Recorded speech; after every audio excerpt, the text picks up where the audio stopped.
स्वागत। हरिओम तत्सत। सभी के हृदय में विराजमान ईश्वर को मेरा नमन, वंदन और प्रणाम। और बहुत बहुत शुभकामनाएं कि सावन के पवित्र मास में आप श्रवण कर रहे हैं उस अनंत ईश्वर शिव की कथा। शिव से पूर्णता का ज्ञान प्रदान करने वाली शिव पुराण की कथा, शिवत्व को प्राप्त करने की कथा, आत्म तत्व को प्राप्त करने की कथा, मंत्र विज्ञान जानने की कथा, ध्यान जानने की कथा, यज्ञ जानने की कथा और कथा के द्वारा समस्त कथाओं से पार जाने की जो विद्या है वह भी शिव पुराण में है। योग शिव पुराण में है, ध्यान शिव पुराण में है, भक्ति शिव पुराण में है, जप शिव पुराण में है। इतना सब कुछ आप प्राप्त करने की जो कथा है शिव पुराण की, वो सब सुनने आए हो। 3 बार मन में दोहरा लें। हे भगवान शिव, आप मेरे गुरु हैं, मैं आपका शिष्य हूँ। आप मेरे गुरु हैं, मैं आपका शिष्य हूँ। आप मेरे गुरु हैं, मैं आपका शिष्य हूँ। मुझ शिष्य पर दया करें, मेरे मन मंदिर में विराजमान होकर उसे शिवमय, ज्योतिर्मय और प्रकाशमय बना दे। माँ भगवती मेरे हृदय में विराजमान होकर उसे शक्तिमय, श्रीमय बना दे तथा समस्त ऋषि देव मुनि मेरे हृदय में विराजमान होकर उसे भक्तिमय बना दे। शिव पुराण की कथा मेरे जीवन में शिवत्व का, आत्म तत्व का और परमात्म तत्व का जागरण करे, प्राप्ति कराए। इस भाव के साथ हम अपनी कथा सुनेंगे। कथा सुनने से पहले हम लोग 2 मिनट ओम नमः शिवाय मंत्र का जाप कर लेते हैं। कल हमने सर्वोच्च मंत्र ओम और दूसरा जो साकार इच्छाओं को, क्योंकि भगवान शिव से कल हमने जब मंत्र विज्ञान के बारे में जाना था, तो एक अक्षर, एक ही अक्षर जो है ओमकार, वो ईश्वर का साक्षात शब्द विग्रह है। अर्थात जो साउंड रूप में, शब्द के रूप में, अक्षर के रूप में जो ईश्वर का स्वरूप है वो ओंकार है। फिर उसमें बताया कि अगर साकार इच्छाएं हैं मनुष्य को, सांसारिक इच्छाएं भी हैं, क्योंकि भोग मोक्ष प्रदम देवम, भोग और मोक्ष दोनों को प्रदान करने वाले जो देव हैं, महादेव नमाम्य हम, उन महादेव को नमस्कार करने के लिए हमने पंचाक्षर मंत्र का भी बोध किया और कल एकाक्षर मंत्र का भी बोध किया। एक अक्षर में भी 5 चीजें थी, आ उ मा नाद और बिंदु, 5 चीजें उसमें भी थी। और उन्हीं 5 चीजों को जब साकार में किया गया तो न, म, वा, सी, वा और या। तो हम लोग भगवान शिव का पंचाक्षरी स्तोत्र से ही आज की शुरुआत करने वाले हैं। और जिन लोगों को पंचाक्षरी स्तोत्र नहीं आता वो मन ही मन ओम नमः शिवाय का जाप करेंगे।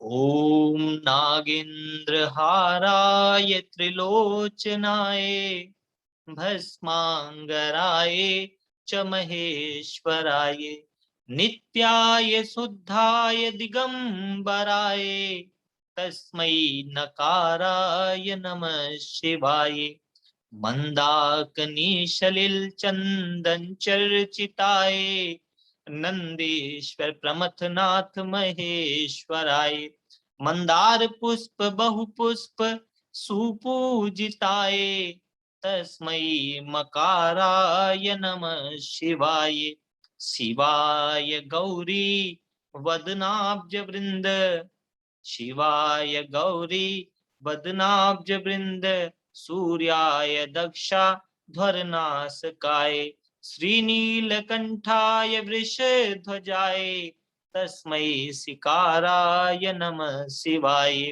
वसिष्ठ कुंभोद्भव गौतमार्य मुनीन देव चर्चित शेखराय चंद्रार्क वैश्वा नरलोचनाय तस्मै वकाराय नमः शिवाय यक्ष स्वरूपाय जटाधराय पिनाक हस्ताय सनातनाय दिव्याय देवाय दिगंबराय तस्मै यकाराय नमः शिवाय तस्मै यकाराय नमः शिवाय।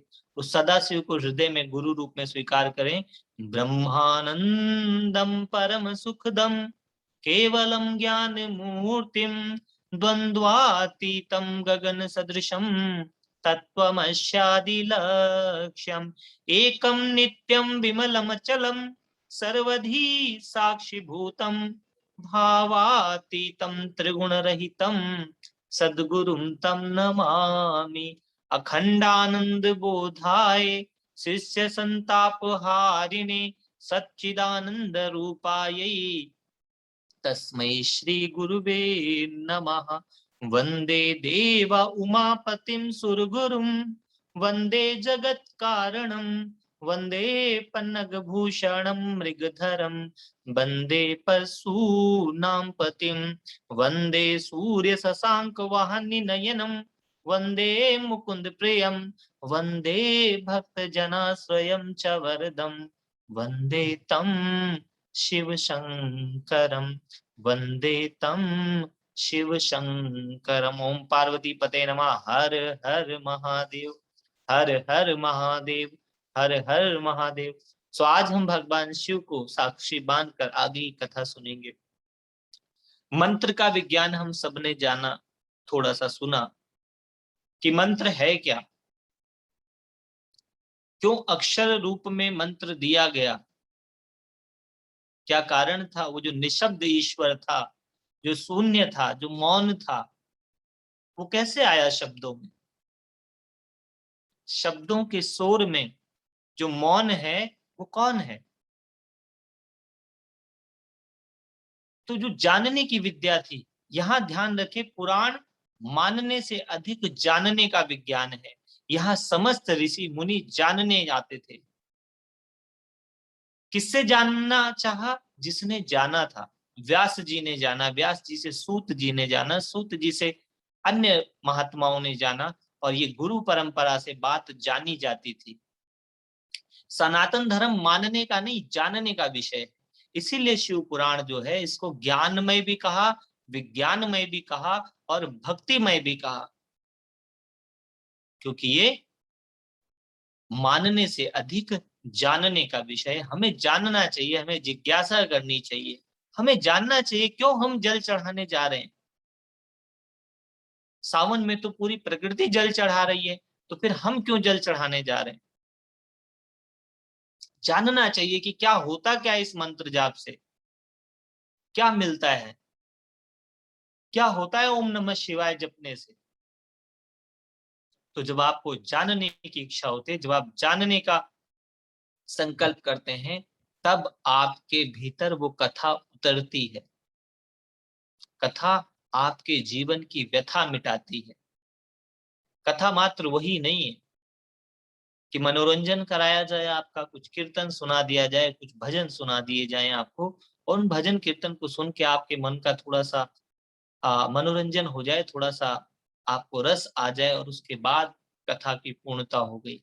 नहीं, कथा मन की व्यथा मिटाने के लिए कही गई। कभी कभी मन में व्यथा नहीं आती कि सनातन का इतना सब कुछ कैसे है। किसी ने प्रश्न भी किया था, शायद हमने इस विषय पे चिंतन किया या नहीं किया, कि इस्लाम धर्म अरब से आया, पूरी दुनिया में फैल गया। क्रिश्चियन धर्म फैल गया, विदेश से आया। भारत से बौद्ध धर्म गया, पूरे संसार में फैला। तो फिर हमारे सनातन या हिंदू धर्म को क्या हुआ, ये धर्म संकुचित क्यों हो गया। क्या कारण ऐसा था जिसकी वजह से ऐसा हुआ, क्यों नहीं विस्तृत हुआ। तो उसका कारण यही था कि एक तो आपका धर्म जो अपडेट नहीं कर पाया, आपको स्ट्रक्चर में नहीं मिला, आप खुद ही कंफ्यूज थे अपने धर्म को लेकर कि क्या करें और क्या न करें। और जो कर रहे करना भी शुरू किया, वो मानने के स्तर पे किया, जानने के स्तर पर कुछ नहीं किया। और मानने के लिए हमारे पास बहुत विस्तार में है। सनातन एक सागर की तरह है। इसमें शब्द साधना है, इसमें नाद आराधना है, इसमें श्वासों का ध्यान है। मात्र एक श्वासों का ध्यान जो लेकर के गए, वो लोग विपक्षी कहलाए। बुद्ध ने सिर्फ देखने को कहा कि अपनी श्वासों को देखो, सिर्फ देखो, तटस्थ होकर के। ध्यान की एक विद्या ली। किसी ने सिर्फ एक विद्या पकड़ ली कि कीर्तन करो, किसी ने कहा कि ईश्वर तो प्रेम है, उस प्रेम स्वरूप ईश्वर को ही स्वीकार करो। एक जगह पर सभी लोग एग्री हुए कि वो एक ज्योति स्वरूप है, या इस बात पे भी लोग एग्री हो गए अक्षरम परमम ब्रह्मम, अर्थात वो अक्षर है, ओंकार है। इस बात पे सब लोग, उस वो लाइट है, इस तेज है, इस बात पे सारा संसार एग्री हुआ। लेकिन जो हिंदू सनातनी है वो तो कंफ्यूज है। वो तो आज भी भगवान को नापने में लगे हुए हैं कि छोटा कौन और बड़ा कौन, कौन सा भगवान छोटा है। क्योंकि कथा भी अगर आप पढ़ते हैं तो आपको कंफ्यूजन दे सकती है अगर आप उसको तत्व रूप में न समझें। जैसा कि कल की कथा में कि विष्णु जी नहीं समझ पा रहे हैं कि ज्योति क्या है, लेकिन अगर आप विष्णु पुराण पढ़ेंगे तो उसमें तो विष्णु जी एक ही देव हैं जिनको सबको समझना है। तो इस प्रकार का भ्रम भी कथाओं से जो पैदा हुआ, उन समस्त भ्रमों को दूर करने के लिए पुराणों के को सुनाने का काम आचार्य और गुरुओं ने लिया। गुरुओं ने बताया एक पार ब्रह्म परमात्मा है, पार ब्रह्म परमेश्वर तुम सबके स्वामी।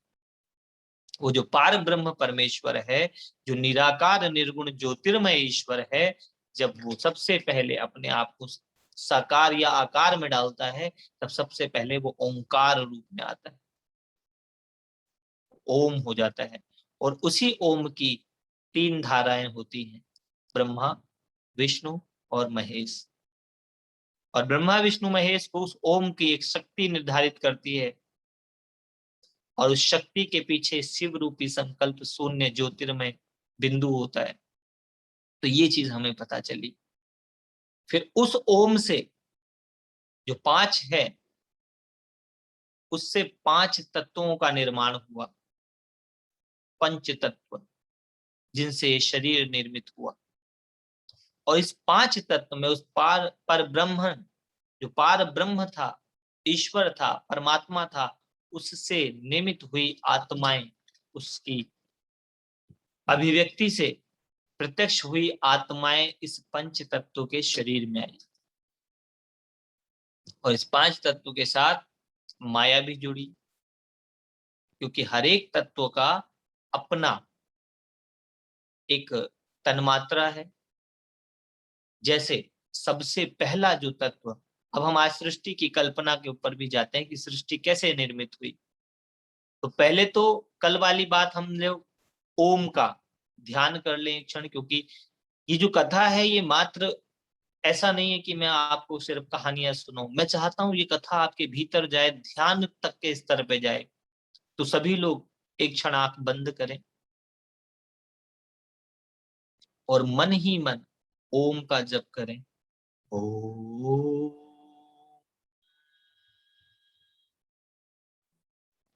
ओ, 5 बार होगा ये जप। ओ,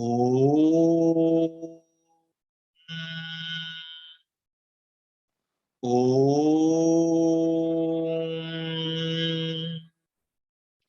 ओ।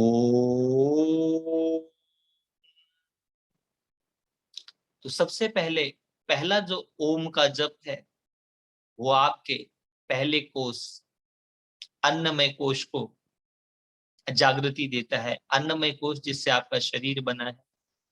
दूसरा जो ओम का जप है वो आपके प्राणमय कोष का जागरण करे, क्योंकि अन्न से ज्यादा आपके जीवन में प्राण की महत्वता है। अन्न में भी वो प्राण सूक्ष्म रूप में है, तो प्राण।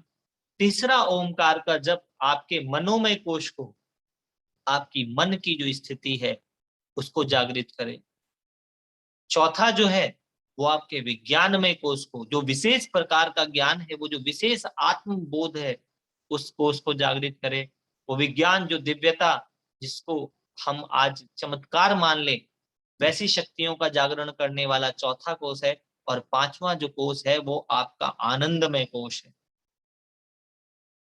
तो इन पांच कोषों का जागरण, पंचकोशी साधना भी इसको लोगों ने कहा, यह आपके शिव पुराण से आती है।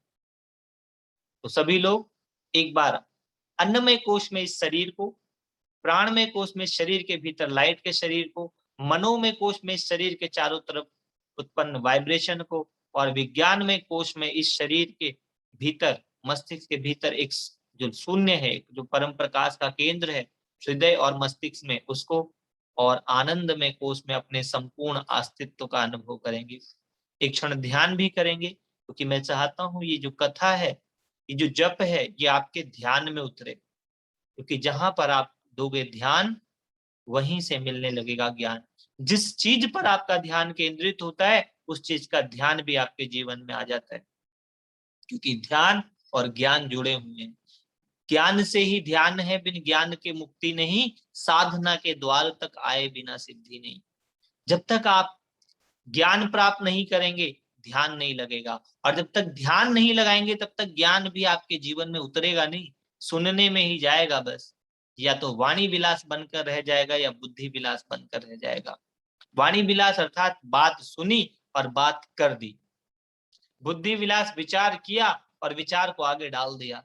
जैसे आज फेसबुक या व्हाट्सएप पे एक मैसेज आता, धड़ाधड़ हम आगे भेज देते हैं, बिना उस मैसेज का अनुभव किए, बिना उसका चिंतन किए, धड़ाधड़ डाले जा रहे हैं। तो ज्ञान वाणी विलास का विषय नहीं बन जाए, ज्ञान आपके अनुभव में उतरे। उमा कहूं अनुभव में अपना। आप फिर अपना अनुभव बताएं, किसी को एक्सपीरियंस बताएं जो आपने अनुभव किया है। मैंने अनुभव किया है शिव पुराण को, कि जब मैंने पहली बार शिव पुराण का पारायण किया, जब मैंने सबसे पहली बार शिव पुराण का अध्ययन किया, मनन किया, मेरे जीवन में बहुत कुछ बदल गया। मैंने अनुभव कर पाया कि शिवत्व क्या है। मैं समझ पाया जो शिव हैं वो कैसे मेरे गुरु हैं। तो हम लोग पहले ओम का ध्यान करें, आंखें बंद कर ले, मानसिक ओम का जप करें। ओम। पहला ओम का ध्यान अपने नाभि में,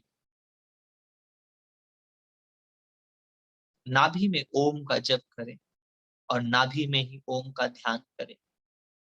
उस ओम से प्रार्थना करें, भाव करें कि आपके नाभि के भीतर शिवत्व का जागरण हो, आपका मन निर्मल हो जाए और आपको अपने अन्नमय और प्राणमय कोशों के भीतर ओमकार की ध्वनि सुनाई देने लगे। दूसरा ओम का उच्चारण हृदय में करें,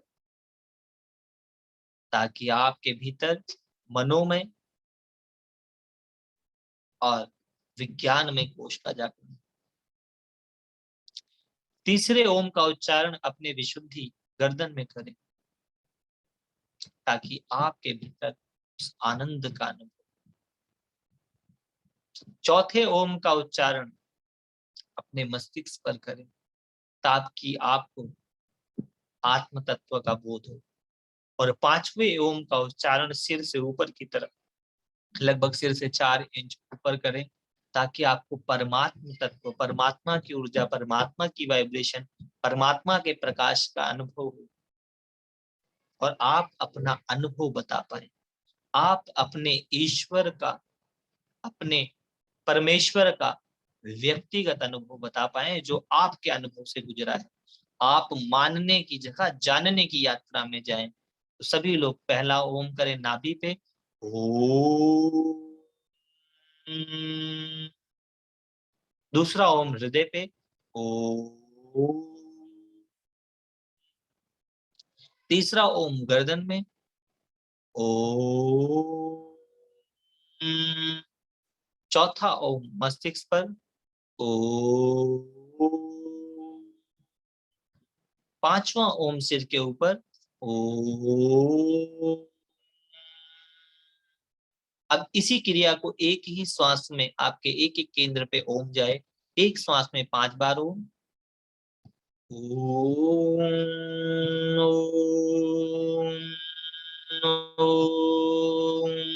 ओम, ओम।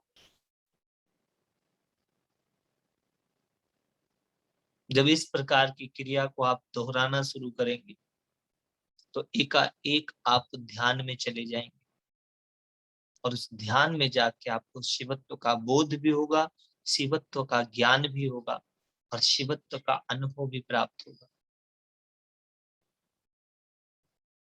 एक प्रश्न मुझे किसी ने डाला था कि हमने और भी कई बार कथाएं सुनी है, इस तरीके से तो नहीं बताया जाता उसमें, आप पुस्तक में से पढ़ के बताते हैं, तो क्या आप नए कथावाचक हैं? जी बिल्कुल सच बात, मैं बिल्कुल नया हूँ। मैं ये बात स्वीकार करता हूँ, जैसे नंदी भगवान ने कहा था कि मैं सिर्फ वो बता रहा हूँ जो मुझे बताया गया है, मैं आपको वैसे सुना रहा हूँ जैसे मुझे सुनाया गया था। एक प्रश्न और था कि ये क्या ज्ञान आपका व्यक्तिगत है? तो इस प्रश्न का भी उत्तर मैं बता दूं आपको कि ज्ञान मेरा व्यक्तिगत नहीं है, बट इस ज्ञान का मैंने व्यक्तिगत अनुभव जरूर किया है। ज्ञान तो उस ज्ञान स्वरूप परमात्मा का ही है। तो कोई भी ऐसा इस बात को अगर कहता है कि वो ज्ञान उसका है तो उसे सिर्फ भ्रम है। ज्ञान तो सिर्फ उस ज्ञानेश्वर परमात्मा का ही है। उसके लिए कहा गया विशुद्ध ज्ञान देहाय, विशुद्ध ज्ञान ही उसका शरीर है। तो ज्ञान तो मेरा नहीं है। और जब कोई प्रश्न पूछता है तो बहुत आनंद आता है, इसलिए आप लोगों के मन में अगर कोई प्रश्न उठे, कोई संशय उठे, तो बिल्कुल पूछें, ताकि आपके प्रश्नों के माध्यम से वो कथा उतरे। क्योंकि कथा जो है वो मात्र पुस्तक नहीं है, कथा उतरी है। प्रश्न किया, पूछा सूत जी ने, और बताइए आप क्या पूछना चाहते हैं। जब पहले दिन की कथा में उन्होंने कथा का महत्व बताया, तो फिर उनसे पूछा कि कथा से कौन कौन तरा। तब उन्होंने कहा कि चंचुला तरी, बिंदु तरा, और ऐसे न जाने कितने ही लोग तर गए इस कथा को सुन करके। अर्थात जिन लोगों ने अपने मन में किसी प्रकार का गिल्ट, किसी प्रकार का कोई ऐसा भाव डाल लिया कि भाई हम तो ठीक नहीं है, तो ये कथा पहले उन्हें मुक्त करती है। क्योंकि कथा बताएगी आगे जाकर के, जब आप पूरी कथा सुन लोगे तब आपको पता चलेगा कि आप करता नहीं हो, प्रकृति कैसे आपसे कर्म करा लेती है। और उस प्रकृति के जो तीन गुण सत, रज और तम है, कि अगर आप सतोगुणी हैं तब आपके माध्यम से कैसे कैसे कर्म होते हैं, रजोगुणी है तब क्या करते हो, और तमोगुणी हो तब क्या करते हो। सतोगुणी व्यक्ति स्वाभाविक पूजा पाठ सत्संग में रहता है, इसमें उसका कोई बहुत बड़ा अहंकार करने की जरूरत नहीं, ये सत्व गुण के कारण हो रहा है। रजोगुणी व्यक्ति अपने आप में चीजों को संचय करता है, नाम मान शान के लिए जीता है, और तमोगुणी व्यक्ति अपने व्यक्तिगत इंद्रिय सुख के लिए और अपने व्यक्तिगत अहंकार के लिए ही जीता है। और वो करता है जो उसके मन में आता है, बिना नियम मर्यादाओं का पालन किए। तो ये सतरज तम जो प्रकृति के तीन गुण हैं, उनके कारण कर रही है आत्मा। क्योंकि आत्मा को अपना बोध चला गया, आत्मा को अपनी चेतना चली गई। जब वो ज्ञान में आता है और अपनी चेतना का, अपने चित्त के भीतर होने वाले स्पंदनों का ध्यान कर लेता है, तब वो अपने आप में ही जैसा चाहता है वैसी स्थिति को प्राप्त करता है, जिसको साक्षी स्थिति बोलते हैं, जिसको दृष्टा स्थिति बोलते हैं, जिसको आत्म ज्ञान की स्थिति बोलते हैं। तब वो जान पाता है ईश्वर अंश जीव अविनाशी, चेतन अमल सहज सुख राशि, कि मैं तो ईश्वर का अंश हूं। ये जीव मेरा शरीर है, चेतन अमल, और इसके अंदर एक चेतन अमल आत्मा है जो सदा सुख राशि, जो सदा सुख है, सुखी है। मेरा सुख किसी पदार्थ, किसी व्यक्ति, किसी घटना से नहीं है, ये उसको बोध होता है। फिर उसके बाद उन्होंने कि पूछा कि और बताइए, अब और कुछ सुनना है? तो उन्होंने कहा हाँ जी सुनना है। एक बड़ा कंफ्यूजन रहता है देवताओं को लेकर कि कौन बड़ा, कौन श्रेष्ठ, किसकी पूजा की जाए। तो उन्होंने कहा कि पूजा अगर एक की करनी है तो ओमकार की पूजा, वो सर्वोच्च है। लेकिन उसी ओम की अभिव्यक्ति में तीन देवता पैदा हुए हैं, ब्रह्मा विष्णु महेश। गुरबाणी में भी इसके लिए बहुत सुंदर शब्द आया है एक जगह, कि इक्को माई जगत व्याई तीन चेले परबान, एक संसारी एक भंडारी एक लायतीवान। अर्थात वो एक परमात्मा जो है, उसकी जो शक्ति है, उसने तीन भाग निर्मित किए हैं, ये तीन देवता निर्मित किए हैं, ब्रह्मा विष्णु और महेश। उनके ऊपर शक्ति और शक्ति के ऊपर शिव, शिव अर्थात शून्य, वो परम तत्व। कहा और कुछ सुनना है? कि हाँ, कि वो जो अनंत ईश्वर है उसको क्या, कौन से, उसका मंत्र क्या है, उसका नाम क्या है। तो जैसा जैसा पूछा जा रहा है वैसा वैसा बताना, अर्थात प्रश्न और उत्तरों में ही पुराणों को लिखा गया है। क्यों लिखा गया है, इसके पीछे भी वेद व्यास जी की क्या मंशा थी, ये भी एक मैं आपको आज की कथा में क्लियर करना चाहूंगा। कि जब वेद व्यास जी ने वेदों का अध्ययन किया तो देखा वेद ही अपने आप में बहुत विराट है, तो चार भागों में बांट दिया, एक वेद एक को दिया, एक चार अलग अलग ऋषियों में चार वेदों का व्यास विस्तार करके एक ही वेद को चार भागों में कर दिया। लेकिन उसके बाद भी देखा कि आत्मज्ञान, प्रकृति ज्ञान, तत्व ज्ञान तो आम जनता तक तो नहीं पहुंच पा रहा, ये तो कुछ ऋषि, कुछ मुनि, कुछ श्रेष्ठ लोगों तक ही जा रहा है, तो आम आदमी को बात कैसे समझाई जाए। जैसे भागवतम की कथा में आता है कि सुखदेव मुनि ने कहा कि भागवत एक फल है, ज्ञान उसका छिलका, भक्ति उसका रस और वैराग्य उसकी गुठली। सुख जो तोता है उसने क्या किया, उसमें चोंच मारी ताकि वो जो रस है वो नीचे के जीव चींटी या उन लोगों तक भी पहुंचे, उसका रस जो उस तक नहीं पहुंच सकते। तो सेम वेद व्यास जी ने भी जो अन्य पुराणों की रचना करी, उसका कारण यही था कि आम जनता तक उनकी भाषा में, कहानियों के माध्यम से, कथाओं के माध्यम से, ऐसी भाषा में उनको सरल भाषा में पहुंच बताई जाए बात, कि वह भी उस आत्म तत्व का, परमात्म तत्व का, ईश्वर तत्व का, ओंकार तत्व का चिंतन कर सके।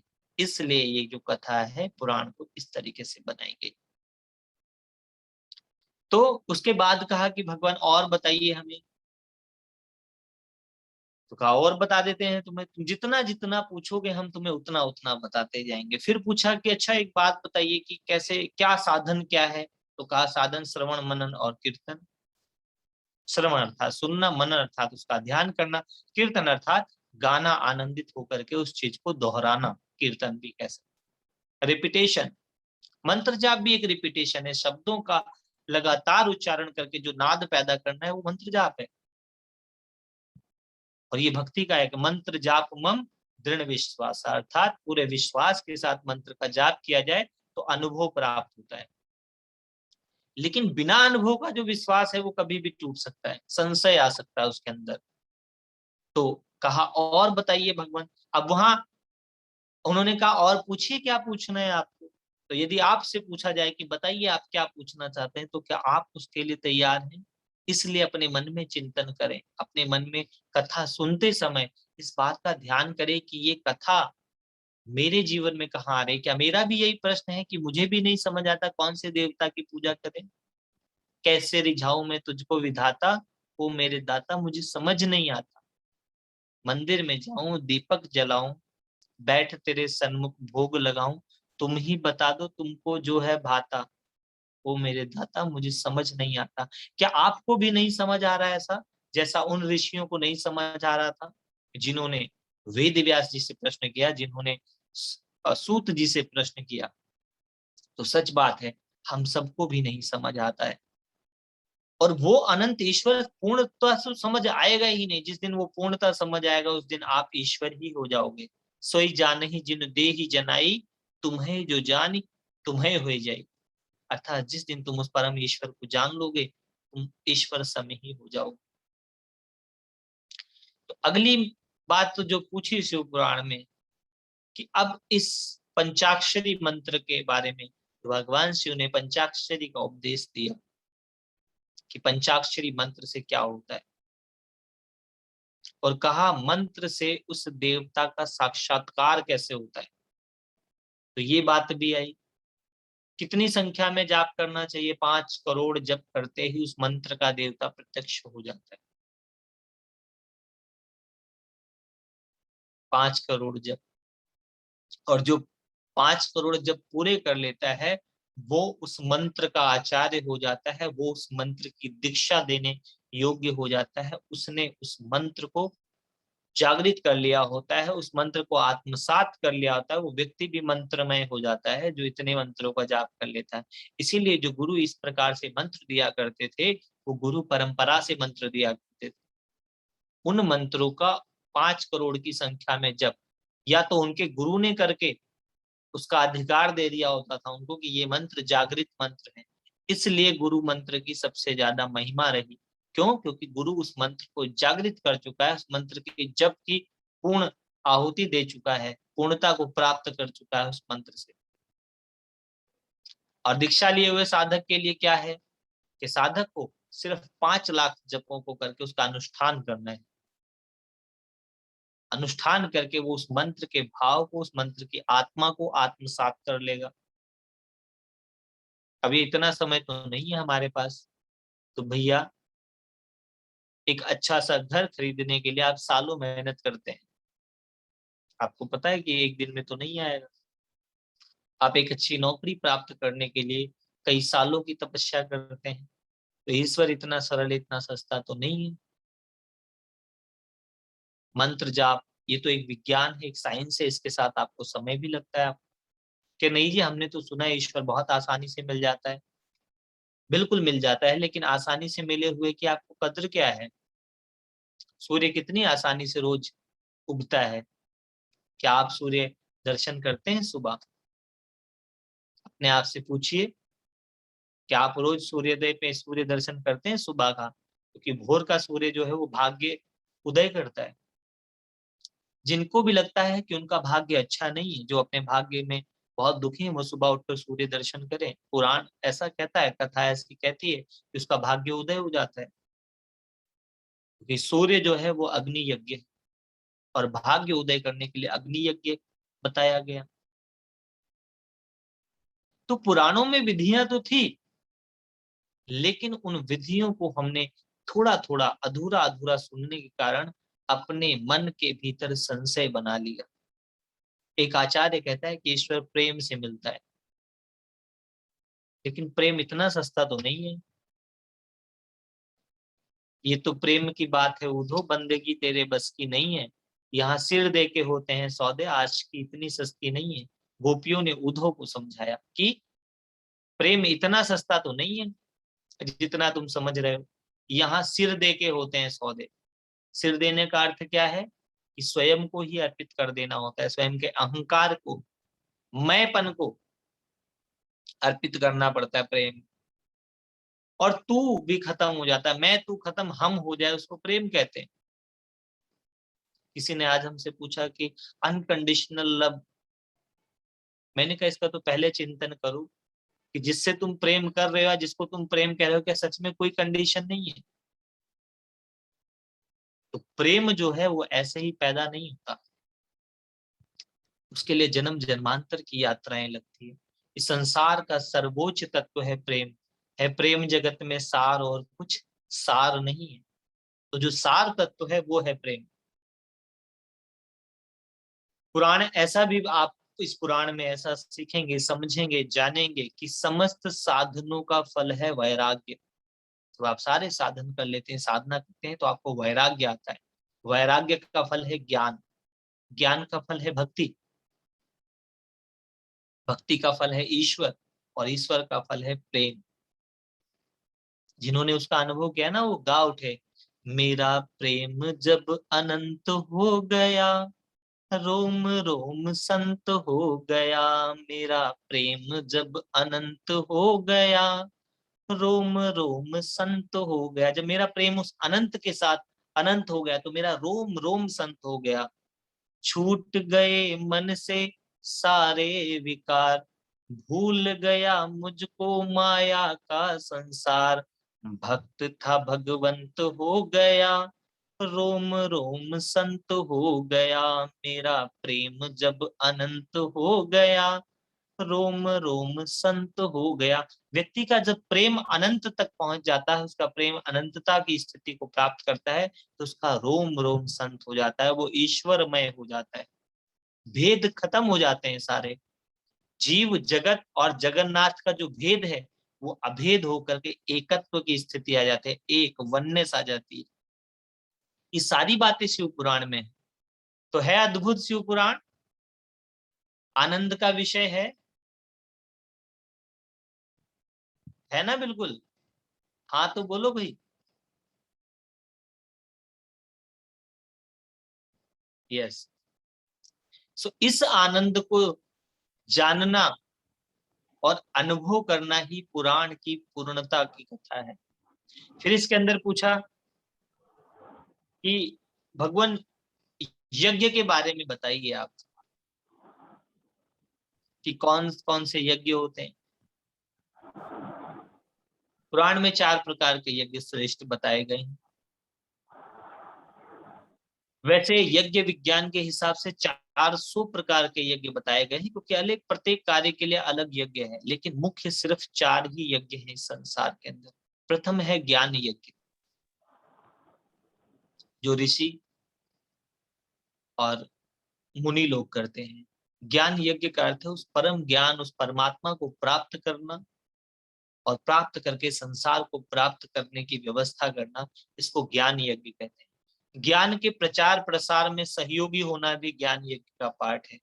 तो उन सभी लोगों को मेरा बहुत बहुत धन्यवाद है जिन्होंने इस ज्ञान यज्ञ के लिए अपना संकल्प, समय और धन लगाया है। ईश्वर उनके जीवन में परम सुख और परम शांति, परम आनंद, परम ज्ञान प्रदान करे, ऐसा आशीर्वाद भी है मेरी तरफ से, और ऐसा प्राप्त भी होता है। यज्ञ का विज्ञान ही यही है, होता है सारे विश्व का कल्याण यज्ञ से, जल्दी प्रसन्न होते हैं भगवान यज्ञ से, क्योंकि यज्ञ अपना सर्वस्व किसी और के हित स्वाहा किया जाता है। यज्ञ स्वाहा करने का विज्ञान स्वयं से ही अपनी स्व की इच्छा से, अपने आनंद से अग्नि को समर्पित कर देना है, स्वाहा करना है। तो ज्ञान यज्ञ सर्वश्रेष्ठ है। ज्ञान यज्ञ के बाद दूसरा यज्ञ है, वह है प्राण यज्ञ, जो प्राणायाम के द्वारा किया जाता है।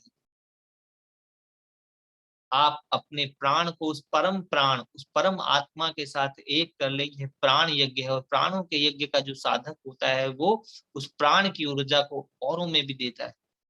वो पूरी प्रकृति के प्राण को हील करता है, वो पूरी प्रकृति को उस परम प्राणेश्वर के साथ एक होकर के प्राण विज्ञान का प्रचार प्रसार करता है। तीसरा जो यज्ञ है वो है द्रव्य यज्ञ, अर्थात अपने धन को सत्य कर्मों में लगाना। और चौथा जो है वो है सेवा यज्ञ, अर्थात सेवा करना। सबते सेवक धर्म कठोरा, सेवा करने से बहुत अच्छा होता है। जिनके जीवन में भी दुख, कष्ट, पीड़ाएं आ रही हैं, जो किसी कारण से, किसी समस्या से नहीं मुक्त हो पा रहे, सेवा करें। सेवा करने से आपके पाप कर्म क्षय हो जाते हैं और पुण्य कर्मों का उदय हो जाता है। सेवा उस झाड़ू की तरह है जो पूरे घर को साफ करने में काम आती है। आपके अज्ञान जनित कर्मों को साफ करने के लिए जो कर्म आता है, सेवा। अब प्रश्न आया सेवा में क्या क्या आता है। तो सेवा 4 प्रकार की होती है। एक होती है तन की सेवा, एक होती है मन की सेवा, एक होती है धन की सेवा, और एक होती है समर्पण की सेवा। तन की सेवा, तन के द्वारा आप गुरु घर में जाते हैं, वहां सफाई करते हैं, जोड़ों की सफाई करते हैं, लंगर बनवाते हैं, लंगर बंटवाते हैं। आप किसी सत्संग में गए, वहां की व्यवस्थाएं देखी आपने। जो कुछ आप तन के द्वारा कर रहे हैं, ये सब तन की सेवा है। तन के माध्यम से आपने काम किया और उसके अपने अर्निंग में से कुछ हिस्सा आपने अपने गुरु परमात्मा के कार्य में, समाज के हित में, मानवता के कल्याण में कुछ लगाया, ये तन की सेवा है। मन की सेवा, मन से ईश्वर का ध्यान किया और मन से लोगों के लिए शुभ भावना रखी, शुभ कामनाएं रखी, लोगों को शुभ वचन कहे, ये मन की सेवा है। धन की सेवा, आप जो भी कमा रहे हैं उसका 10वां अंश 4 भागों में बांट करके दान करना धन की सेवा है। पहला अंश आपके घर के बड़े बुजुर्गों के लिए, जो भी आप कमाते हैं उसमें से 10वां हिस्से का 10% निकालें, 2.5% अपने घर के बड़े बुजुर्गों पे खर्च करें। जो भी बड़े बुजुर्ग आपकी सेवा में है या जो आपके संपर्क में है, ये धन की सेवा है। 2.5% आप प्रकृति के जीवों के लिए पौधे लगवाने में या पशु पक्षियों के दाना डलवाने में इसमें खर्च करें। 2.5% आप अपने मस्तिष्क के विकास के लिए, ज्ञान की आराधना के लिए खर्च करें। और 2.5% आप अपने उस गुरु, अपने उस आचार्य, उस टीचर को दें जो आपके जीवन में ज्ञान ऐड करता है। वो आज समाज की ये भी बड़ी दुर्दशा है कि गुरुओं को व्यापारी होना पड़ा। लोग कहते हैं इन्होंने तो व्यापार खोल रखा है, क्या करें ना खोले।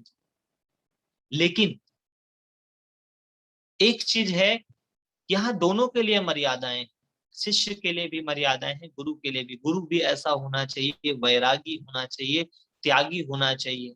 वरना एक बहुत खतरनाक सूत्र है जो साधु महात्मा अक्सर बताते हैं, मेरे बहुत प्यारे गुरु जी थे, योगी जी, अभी भी हैं वो।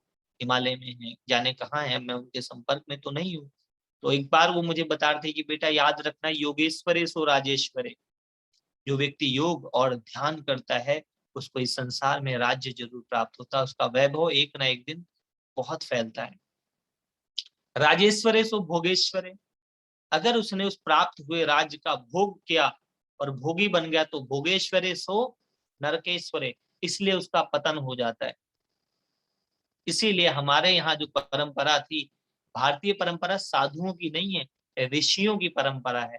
प्रत्येक ऋषि की पत्नी होती थी, उसके बच्चे होते थे, उसका अपना गुरुकुल होता था जहां वो शिक्षा देते थे, ज्ञान देते थे, समाधान देते थे, योग सिखाते थे, ध्यान सिखाते थे, प्राण विज्ञान सिखाते, नाड़ी विज्ञान सिखाते थे।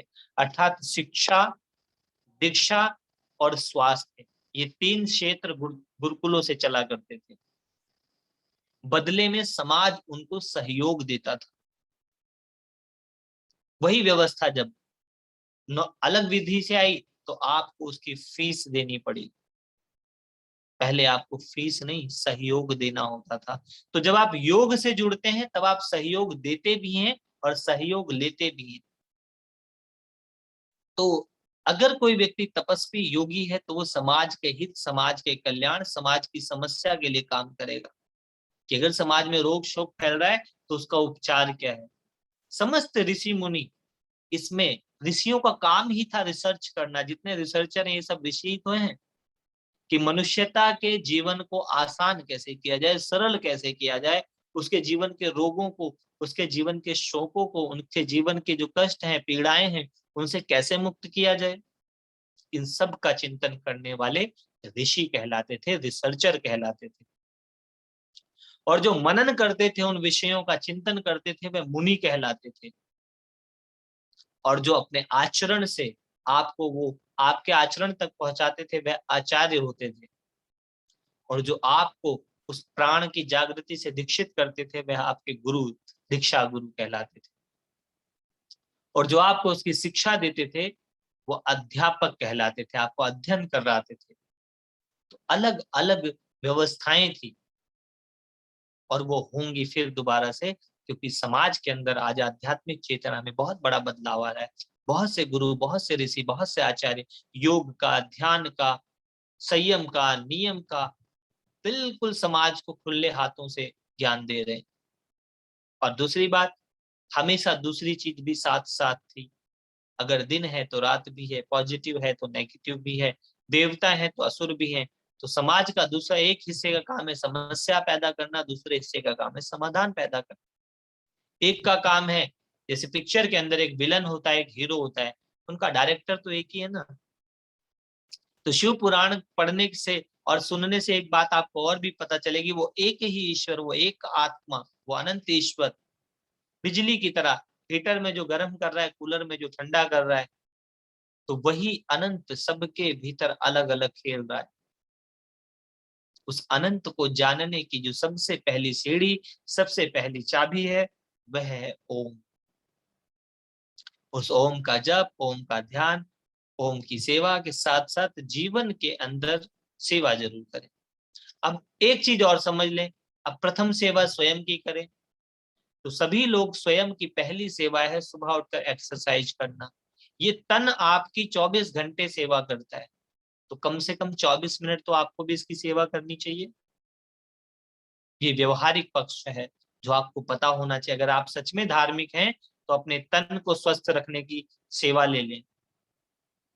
फिर मन की भी सेवा करें, मन के लिए प्राणायाम करें, सत्संग करें, अच्छे साहित्य पढ़ें।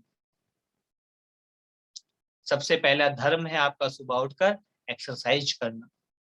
अगर संभव है तो घर से निकल के पार्क में जाएं, सुबह सुबह प्रकृति के बीच में जाएं। धर्म, ये धर्म है। उसके बाद नहा धोकर स्वच्छ होकर के ध्यान करें। सुबह की शुरुआत ऐसे होनी चाहिए। उसके बाद आप अर्थपूर्ण फिर अर्थ कमाने जाए, क्योंकि सुबह जब आपका दिन अच्छा होगा तब आप अच्छे से अपने काम को कर पाएंगे, अर्थ। उसके बाद काम, अपनी कामनाओं को, अपने डिजायर को भी पूरा करना है, संयम से, नैतिकता से और उसके बाद मोक्ष, गहरी नींद में ईश्वर के ध्यान में रात की जो निद्रा है वो योग निद्रा हो जाए। ये सारी व्यवस्थाएं आपको पुराणों में सिखाई जाएंगी अगर आप सीखेंगे, अगर आप पुराण को ध्यान से सुनेंगे, मनोरंजन से नहीं, ध्यान से सुने। एक बार मुझे किसी ने कहा था कि योगी जी मजा नहीं आया, तो मैंने कहा मजा किस में आता है? बोला थोड़ा हंसी मजाक हो जाता। तो मैंने कहा मजे के लिए फिर आप मेरी स्पिरिचुअल कॉमेडी देख लेना, जिसका उद्देश्य सिर्फ आपको मजा देना है। कई बार हर जगह आपको मजा देना उद्देश्य नहीं है। पुराण का काम आपकी पूर्णता को आपको कंप्लीट कराना है। आपके मन के जो रोग हैं, आपके चित्त के जो शोक हैं, आपके जो जाने अनजाने कर्म बन गए हैं, जो आपको पीड़ित कर रहे हैं, जो आपको कष्ट दे रहे हैं, उन कष्टों से मुक्त होने की जो कला है वह पुराण में आती है। इस पुराण में जब हम आपको ये पुराण सुनाते हैं तो पहले हम इसका अध्ययन करके इसका जूस आपको देते हैं। 24,000 श्लोक,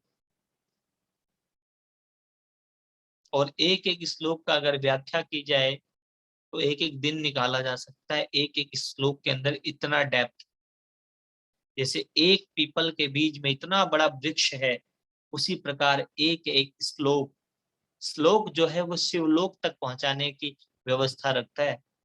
इतना अद्भुत शिवत्व का ये पुराण है। तो यहाँ बताया जप, आई होप सबको जब समझ आया होगा। पहला जप जो है, जो 11 बार किया जाता है, वो इससे दीर्घ स्वर में किया जाता है, ओ। अर्थात जितना ओ बाहर जाएगा, अंग जो है उसका वो बॉडी में उतना ही वाइब्रेट करे। कुछ लोगों ने इसके 3 स्तर में तोड़ के भी इस जप को सिखाया, जैसे आ, इसमें भी जितना आ है उतना ही ऊ और उतना ही मा, तीनों की एक जैसी स्थिति होनी चाहिए। इन तीनों की स्थिति से करके आपका आसन भी सिद्ध हो जाता है। आप एक आसन पर आसानी से बैठ सकते हैं। आज मनुष्य की एक और समस्या है कि उसका आसन ही सिद्ध नहीं है, वो एक आसन में बैठ ही नहीं पा रहा, उसका शरीर ही उसका साथ नहीं दे रहा है। आसन का एक बहुत अच्छा अर्थ होता है आसना। मेरे गुरु जी बताया करते थे कि क्या आप बिना किसी आस, बिना किसी इच्छा, बिना किसी प्राप्ति के शांति से बैठ पा रहे हो? अगर बैठ पा रहे हो तो समझ लो तुम्हारा एक आसन तो सिद्ध है। और आसनों में 3 आसन ही सर्वोच्च माने गए हैं। एक सुखासन, जिसमें आप सुखपूर्वक बैठ जाते हो। एक है शवासन, जिसमें आराम से लेट जाते हो शव की तरह। और एक जो है वज्रासन, जिसमें आप शक्तिशाली वज्र की तरह आसन में बैठते हैं।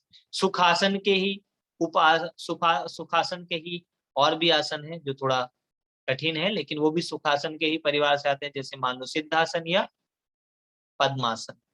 पद्मासन डिटैच, पद्म की तरह, कमल की तरह मुक्त हो जाना। ऋषि परंपरा में पद्मासन की सिद्धि कराई जाती है। पद्मासन में ध्यान लगाए कौन, वीरानी तपता योगी कौन, नाद न कोई तारा, डमरू कभी कबारा, अधमूदी आंखों से सब देख रहा संसार, जय जय जय शिव ओमकार। तो वो जो पद्मासन, जो पद्म की तरह है, जो मुक्त है संसार से, माया से भी परे, जो माया का भी पति है, उसका ध्यान करने के लिए आप किसी भी एक आसन में ओमकार का जप करें, और करके ही आपको अनुभव होगा। फिर एक हमने बताया दीर्घ स्वर में जप, और एक है एक ही श्वास में 5 बार करना। 5 के बाद जब आपकी श्वासों की आवृत्ति गहरी हो जाएगी तो आप 11 बार भी कर पाओगे। और एक ऐसा समय आएगा कि आपकी श्वासों से निरंतर ओमकार का जप होगा, और एक ऐसी स्थिति आ जाती है जब जब की सिद्धि होती है तो वही जप आपको सुनाई देने लगता है, आपके भीतर वो नाद की तरह बजने लगता है, आपके भीतर वो अनहत नाद सुनाई देने लगता है। इतना सब कुछ इस जप से होता है। जकारे जन्म नाशेती, पकारे पाप नाशेती, जो जन्म जन्मांतर के पापों का नाश कर दे उसको जप कहते हैं। जा से जागृति, और पा से प्राप्ति, जो आपके भीतर जागृत होकर आपके मन के संकल्पों को पूर्ण कर देता है, उसको जप कहते हैं। शिव मय कर देता है, आपके प्रत्येक संकल्प को शिवत्व के साथ एक कर देता है।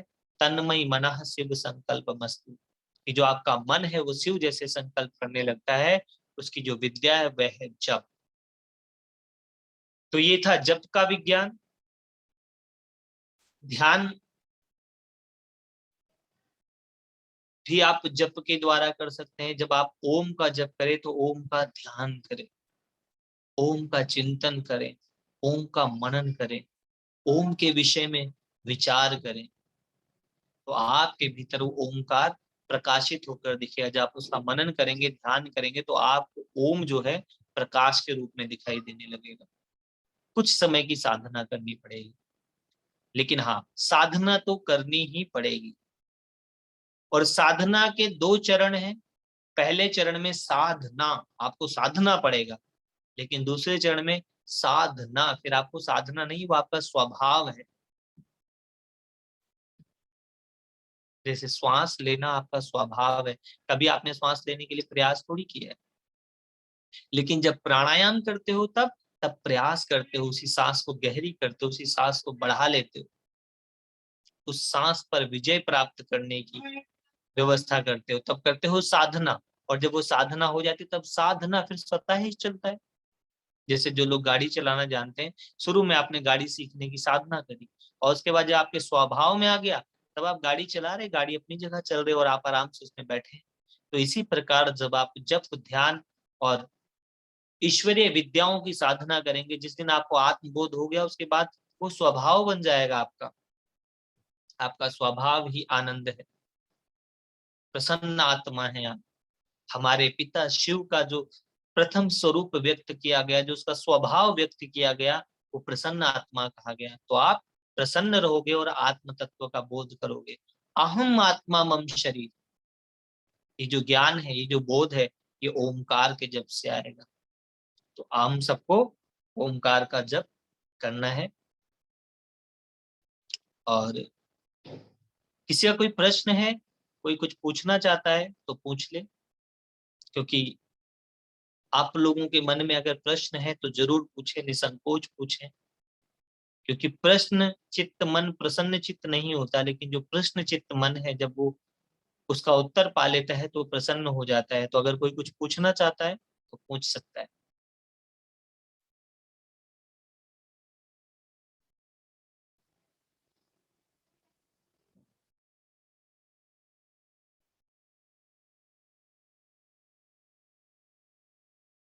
विशाल जी, एक प्रश्न पूछा हुआ था किसी ने, सेवा में क्या क्या आता है? सेवा में मैंने बताया okay. कि 4 प्रकार की सेवाएं हैं। तन की सेवा, मन की सेवा, धन की सेवा और जन की सेवा। तन की सेवा जो आप तन से सहयोग करते हैं, आप अपने व्यक्तिगत हित को छोड़कर समाज कल्याण के लिए अपना तन लगाते हैं। चाहे वो बड़े बुजुर्गों की सेवा हो गई, गुरु आश्रम की सेवा हो गई, या किसी समाज कल्याण के निमित्त वृक्षारोपण में आप चले गए और आपने वृक्ष लगाना शुरू कर दिया, यज्ञ के अंदर आप सहयोगी बन गए। जो भी सेवाएं आप तन के माध्यम से विश्व, समाज और देश कल्याण के लिए करते हैं, आत्म कल्याण के लिए करते हैं, वह सब तन की सेवा है। मन के द्वारा दूसरों के लिए शुभ कामनाएं रखना, दूसरों को ब्लेसिंग करना, और मन के द्वारा सा जो पॉजिटिव विचार हैं उनको फैलाना मन की सेवा है। क्या एक ही मंत्र करना चाहिए या एक साथ 2-3 मंत्र? देखिए, इसमें मंत्र शिव पुराण से आपको 4 ही मंत्रों का विज्ञान मिलेगा। एक ओम है, एक गायत्री है, और मृत्युंजय है, और एक ओम नमः शिवाय है।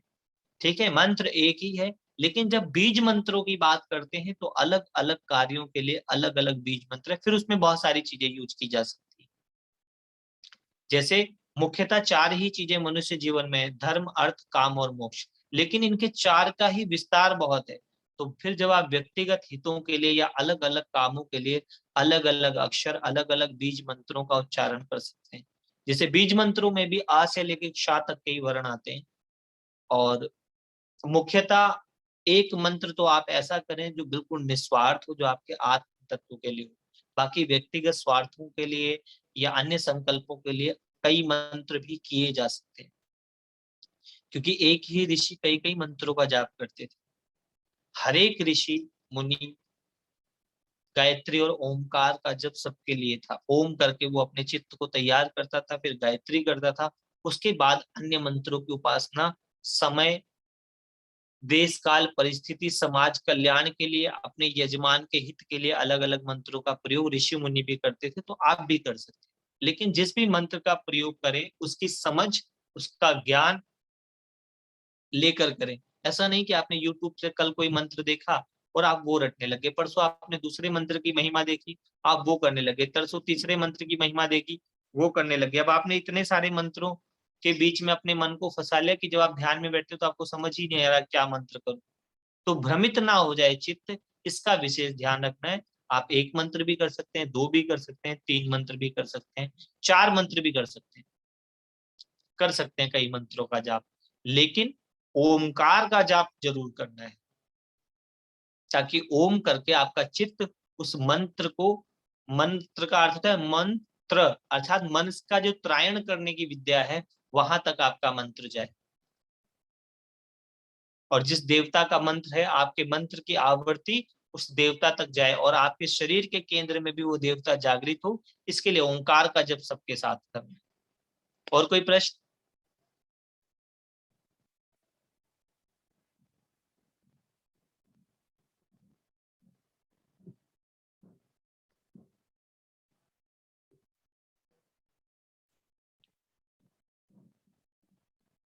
पितृ दोष कैसे दूर होता है, एक प्रश्न ये किसी ने पूछा है।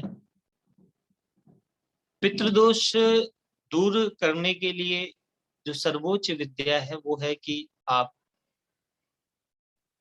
ओम के साथ साथ गायत्री का या पंचाक्षरी का जप करें, और दूसरा कुछ ऐसा करें जो दूसरों के हित के लिए हो। जैसे जो लोग पुराण, कथा या मेडिटेशन आयोजित कराते हैं, इनके पितृदोष स्वतः ही दूर हो जाते हैं, अपने आप दूर हो जाते हैं। और पितृदोष होने से होता क्या क्या है, ये भी एक प्रश्न पूछा है।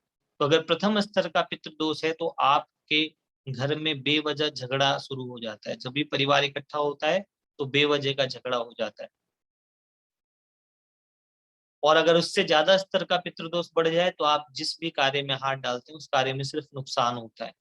और अगर उससे भी ऊपर का पितृदोष हो जाए तो फिर आपके घर में संतान प्राप्ति नहीं होती, मंगल कार्य नहीं होते, जितने भी घर के शुभ कार्य हैं वो सब रुकने लग जाते हैं। ये सब पितृदोष के कारण होता है। पितृदोष में आपके डीएनए की ऊर्जा भी डिस्टर्ब होती है। कई लोग कहते हैं कि कोई पूजा पाठ काम नहीं करता अगर आपके पितृ प्रसन्न नहीं है। हाँ, सच बात है ऐसी। तो आप अपने से बड़ों के लिए भी सम्मान, जिनसे आप इस सृष्टि में आए हैं उन लोगों का भी सम्मान करें। और पितृदोष की सबसे बड़ी वजह ही यही है कि जब आप अपने से बड़ों का सम्मान नहीं करते तब आपको पितृदोष हो जाता है। और जब आप अपने से बड़ों का सम्मान नहीं करते तो उनकी बातों को काटते हैं, उससे विवाद हो जाता है, उससे झगड़ा हो जाता है। और एक बार घर की ऊर्जा डिस्टर्ब हो जाती है तो फिर सब काम डिस्टर्ब होता है। तो पितृदोष का एक उपाय तो ये है कि अपने घर में हर 3 महीने में एक बार यज्ञ करा लिया जाए, जिसमें सामूहिक रूप पे जप भी हो जाता है, अग्निहोत्र भी हो जाता है, इससे पितृदोष ठीक होता है। दूसरा, ओंकार का जप करने से पितृदोष ठीक हो जाता है। तीसरा, ध्यान करना और लोगों के लिए ध्यान की व्यवस्थाएं कराने से भी पितृदोष दूर हो जाता है। और चौथा, तर्पण पूजन कर्म से भी पितृदोष दूर होता है। और पांचवा तरीका पितृदोष यह है कि अपने पितरों को रोज प्रणाम किया जाए, उनसे प्रार्थना की जाए और उनसे गाइडेंस मांगी जाए कि आप हमें गाइडेंस करें कि हम क्या करें। तो उनकी गाइडेंस से आप जब सत्कर्म करने लगते हैं, जब आप अपने व्यक्तिगत स्वार्थों से ऊपर होकर निस्वार्थ भी कुछ करने लगते हैं, तब आपका पितृदोष ठीक हो जाता है। आज के लिए इतना ही। सभी लोग ओम नमः शिवाय का जप करें और हम लोग आज का पाठ पूरा करेंगे। फिर हम लोग कल आगे की कथा शुरू करेंगे। सभी लोग मन ही मन ओम नमः शिवाय का जाप करें। मैं रुद्राष्टकम कहूंगा। ओम नमामि समीशान निर्वाण रूपम विभुम व्यापकम ब्रह्म वेद स्वरूप निजम निर्गुणम निर्विकल्पम निरीहम चिदाकाशमाकाश वासं भजेऽहं निराकारम् ओंकार मूलं तुरी गिरा ज्ञान गौतीतमीशं गिरीशं करालं महाका कालं कृपालं गुणागार संसार पारं नतोऽहं तुषाराद्रि संकाश गौरम गंभीरम मनोभूत कोटि प्रभाश्री शरीरम स्फुन्मोल कल्लोल नीचारु गंगा लसद भाल बालेन्दु कंठे भुजंगा चलत कुंडलम भ्रूसु नेत्रम विशालम प्रसन्नाननं नीलकंठम दयालम मृगाधीश चर्मांबरम मुंडमालम प्रियं शंकरं सर्वनाथं भजामि प्रचंडं प्रकृष्टं प्रगल्भं परेशम् अखंडम अजं भानुकोटि प्रकाशम तरैशूल निर्मूलनं शूलपाणिं भजेऽहं भवानीं पतिं भावगम्यं कलातीत कल्या काल्पन्तकारी सदा सज्जनानंद दाता पुरारी चिदानंद संदोह मोह प्रहारी प्रसीदं प्रसीदं प्रभो मन्मथारी न यावत् उमानाथ पादारविंदं भजन्ति हैं लोके परेवा नराणा न तावत् सुखम शांति संताप नाशम प्रसीद प्रभु सर्वभूतादिवासम। सभी लोग मेरे साथ दोहराएं। न जानामि योगम, न जानामि योगम, जपम नैव पूजा, जपम नैव पूजा, न तोहम सदा, न तोहम सदा, सर्वदा संभूतुभ्यम, सर्वदा संभूतुभ्यम। जरा जन्म दुखोद, जरा जन्म दुखोद ताताप्यमानम प्रभु पाहि आपन्नमामीश शंभु। रुद्राष्टकम इदं पुण्यम विप्रेण हर्तुषे ये पठन्त नरा भक्ता ते सा शंभु प्रचीदते।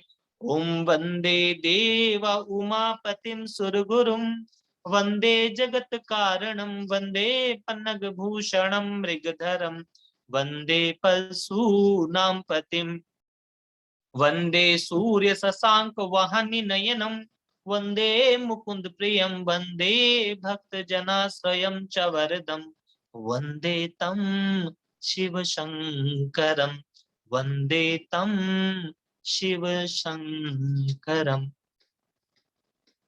ओम पार्वती पते नमः। हर हर महादेव, हर हर महादेव, हर हर महादेव। ईश्वर आप सभी कथा सुनने वालों को सुख, शांति, धन, समृद्धि, मान सम्मान प्रदान करे। ऐसा ही हो, ऐसा ही हो, ऐसा ही हो तथास्तु। हरिओम तत्सत, हरिओम तत्सत, हरिओम तत्सत। आज के लिए इतना ही। कल फिर हम लोग 3 से 4 मिलेंगे। सभी लोग एक सेवा तो करें, इस कथा को मैक्सिमम लोगों तक पहुंचाने की सेवा करें। जो सहज है, आपके व्हाट्सएप के जितने भी ग्रुप है आप वहां डालिए। जो शिव प्रेमी होंगे, जो शिव को चाहने वाले होंगे, जो शिव को मानने जानने वाले होंगे और जिनके भाग्य में ये कथा लिखी होगी, आप उन तक पहुंचाने के निमित्त बने। ये सेवा जरूर करें। हरिओम तत्सत।